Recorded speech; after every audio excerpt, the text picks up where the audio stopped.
You were the first two foreigners to visit the largest hydropower station in Tibet. I love seeing that kind of infrastructure development.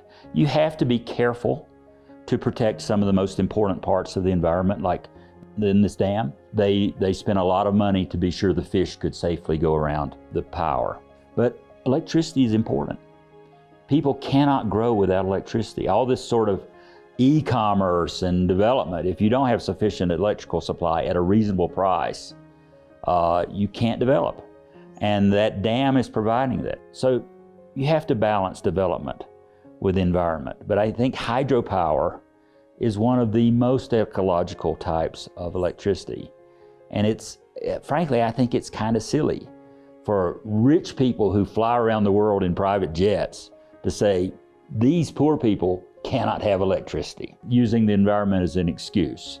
So I think this kind of transformation, it looked very impressive. I think it transforms human lives while protecting the environment, and that's the key. The key for me, there are two takeaways. The first was, until this hydropower plant came online, there were a lot of blackouts in Tibet. And now this one power plant, accounts for 30–40% of total electricity in Tibet. So it's important that in order for a province to grow, you need to have ready access to electricity and energy. But the key was the head of the power plant operations kept talking to me about environmental protectionism. So they spent millions of US dollars in order to protect the fish lines. But more than that is he kept talking about environmental protection throughout the entire time we were talking to him. And so that showed that, Beijing's policy of environmental protection is actually spreading out throughout the provinces, and it's important.